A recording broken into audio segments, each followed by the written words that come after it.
Auditor district accounts office Bashir Ahmed की रिश्वतखोरी के सबूत हमारे पास खुफिया रिकॉर्डिंग्स की शक्ल में आ चुके थे। ये हकीकत भी वाजे हो चुकी थी कि मीरपुर खास के ट्रेजरी ऑफिस से कोई भी रकम 30% रिश्वत लिए बगैर इशू नहीं की जाती। अब वो मरहला था कि हम मीरपुर खास पहुंचे और इस बदउनवान अफसर का मुहासबा करें। 1 लाख रुपए बतौर रिश्वत देने के बाद नायब कासिद जुनेद को ट्रेजरी ऑफिस की जानिब से सर्विस बुक भी इशू की जानी थी। सो इसी बहाने से मुलाकात के लिए जुनेद के साथ टीम सरेआम का नुमाइंदा अकाउंट्स ऑफिस में बशीर अहमद से मिलने पहुंचा और इस बात की तस्दीक कर लेने के बाद कि यह राशि अफसर अपनी कुर्सी पर मौजूद है, हम कैमरों के साथ कमिश्नर ऑफिस मीरपुर खास के इहाते में मौजूद डिस्ट्रिक्ट अकाउंट्स ऑफिस में दाखिल हुए। सरकारी दफ्तरों में इतने सारे करप्ट लोग मौजूद होते हैं कि अब हम जैसे ही किसी सरकारी दफ्तर में दाखिल होते हैं हमें हर दूसरे चेहरे पर इस्तराब और परेशानी नजर आती है। चोर की दाढ़ी में तिनका के मिस्दाक इन लोगों को शायद ऐसा लगता है कि इनकी कोई करप्शन पकड़ी गई है। जब हम बशीर अहमद के दफ्तर में दाखिल हुए तो वो भी इब्तिदाई तौर पर तो हमें देखकर घबराया, लेकिन फिर उसने जल्द ही खुद को संभाल लिया।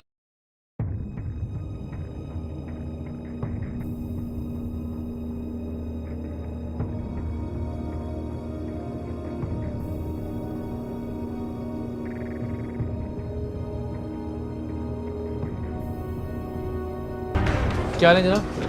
ठीक से बशीर साहब, आप किधर गए? मिल गई सर्विस बुक बेटा? सर्विस बुक तो ज़रा मंगवाएं बच्ची की। किसकी सर? किसकी? अभी पैसे किस चीज़ के मांग रहे थे? मैंने तो मांगे नहीं पैसे। कभी नहीं लिए? किसी से नहीं लिए? नहीं सर। कभी ऐसे कभी मजाक में ले लिए हो? नहीं सर ऐसे। कोई उधार ही ले लिया उसी दफ्तर में बैठ के? कभी कभी ज़िंदगी में नहीं लिया? नहीं सर। और ना मांगे हैं? नहीं सर। गवर्नमेंट तनख्वाह दे रही, क्यों मांगेंगे सर? सही बात है ना, गवर्नमेंट तनख्वाह दे रही है तो बहुत ही लानती आदमी होगा, बदबख्त और बेगैरत होगा। खुदा की उस पर लानत होगी जो हुकूमत की तनख्वाह के बावजूद बैठ के रिश्वत लेता होगा। सही बात है।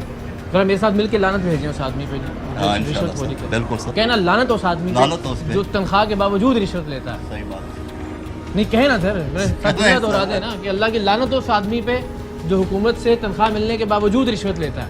सही बात है। जुमला दोहरा देंगे बहुत मुश्किल। अल्लाह की लानत हो सर। हाँ, किस पे? जो रिश्वत ले रहा है तनख्वाह मिलने के बावजूद। जी हाँ जी। रिश्वत लेने की अपनी वीडियोस देखने के बाद इसकी सारी की सारी होशियारी धरी की धरी रह गई थी। अब इसके पास ना तो कोई जवाब था और ना ही मजीद दांत निकालने की कोई वजह। रिश्वतखोरी की अपनी खुफिया रिकॉर्डिंग्स देखने के बाद इसकी हालत ऐसे हो गई थी जैसे कोई बल्ब जलते जलते एकदम फ्यूज हो जाए।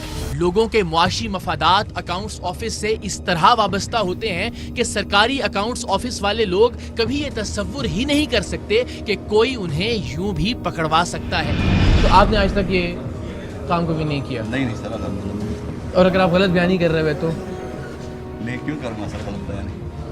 आपको क्या लगता है हम कराची से यहाँ चल के क्यों आगे होंगे? पता नहीं सर, मुझे जरूरत नहीं है। आप क्यों आए? कोई वजह होगी ना। आपको आपके नॉलेज में होगा। मैं इसलिए आया हूँ कि आप रिश्वत ले रहे हैं। अच्छा अच्छा जी। और ये मुस्कुराने की बात नहीं है, शर्म से डूब बनने की बात है। ये दांत निकालने की बात नहीं है। परेशान कर रहे हैं? हाँ।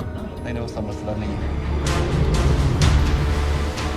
यानी एक गरीब नायब कासिद जो है, आप उसकी तनख्वाह रिलीज करते हुए भी 30% लिए बगैर जो है उसको नहीं जाने देते। हमने तो लिए नहीं किसी से। तो कभी पैसे नहीं लिए आपने? नहीं किसी से। लाइन से जरा दिखाइए। तो इसमें टोटल कितना खर्चा आ जाएगा? वो तो पता दिया। ये है 3,92,200 रुपए का। 283। इसका वो लगाए ना कैलकुलेटर में। नहीं वो तो बस नहीं क्या है कि उनके साथ मामला तो हमारे तय हो गए। आपके अफसर कौन है यहाँ पे ट्रेजरी ऑफिस में? ज़हीरुद्दीन शेख साहब। ज़हीरुद्दीन शेख साहब क्या है वो? लियो है हमारे। कहाँ बैठते हैं? अपने ऑफिस में हम। तो मुझे ये 30% का बता दें, मैं अभी फिर निकलता हूँ। ये तो एक पे डन हुआ था। एक पे डन हुआ था ना? बड़े इंतजार। ये गिना सब गिना।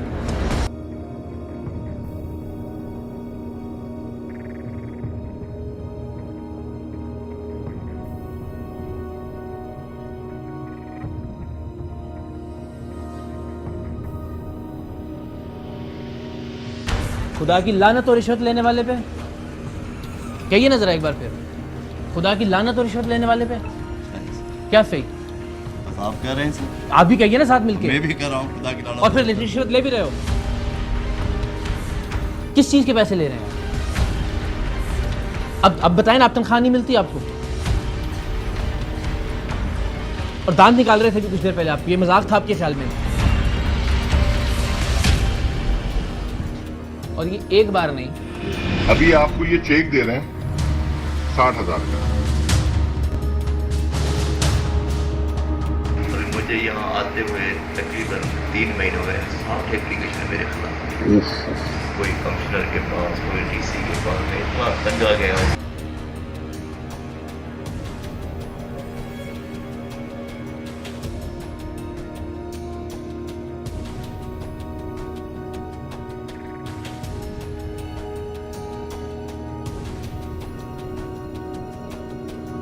किस लिए ये सीट है, किस लिए ये इख्तियार है, किस लिए आपको तनख्वाह मिलती है? सफ़ेद साफ सुथरे कपड़े बैठ के बड़े बाइज्जत बन के यहाँ पे बैठे हुए हैं, और रिश्वतखोर लानती इंसान है आप। अभी आप ही ने खुद ही कहा, लानत लानत अल्लाह ताला की उस इंसान पे जो रिश्वत लेता है।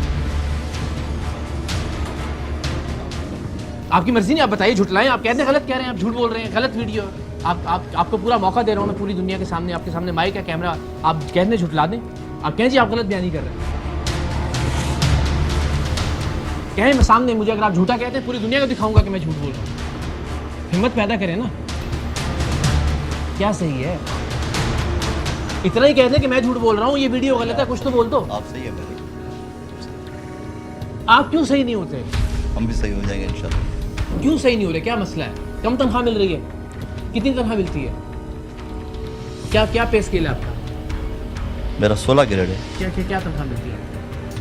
तनख्वाह 60,000 समथिंग। इज्जत की ज़िंदगी गुजारना चाहे इंसान तो बड़ी आसानी से गुजार सकता है, ये नहीं गुजार सकता। सही बात है।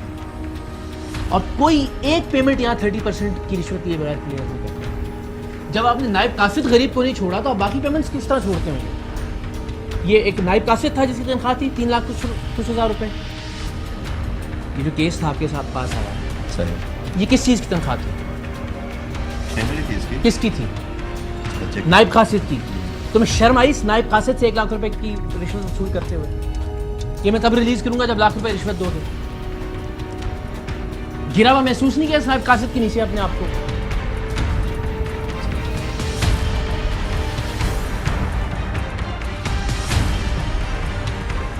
क्या सही? ये क्यों सही नहीं हो रहा? मसला बताइए, मैं प्रॉब्लम सही क्या हो है? जाएगा। प्रॉब्लम बताएं कहाँ पे है? प्रॉब्लम बस अभी चलो मैं मानता हूँ एक बिल्डर था, कोई आपने करोड़ों रुपए की किसी ठेकेदार की पेमेंट करनी थी, उसमें से मार लिया, हक हराम, लानत भेजता हूँ उसके ऊपर। एक नायब कासिद गरीब की किस महीने की रुकी हुई तनख्वाह वो अदा करनी है, उसमें से भी लाख रुपए आप कहते हैं दोगे तो बाकी 3 लाख रुपए रिलीज होंगे। जिंदगी अजाब कर दिया आपने उस नायब कासिद बेचारे, चौथे 4 ग्रेड का बेचारा मुलाजिम। बच्चे हैं आपके? जी हाँ। कितने बच्चे हैं? मेरे 4 बच्चे हैं। 4 बच्चे। जी। आपको ये अंदाज़ा होता है कि आप उनको क्या खिला रहे हैं? हराम की कमाई जब आप लेके जाते हैं घर वापस में, या उनकी परवरिश किन पैसों से कर रहे हैं आप?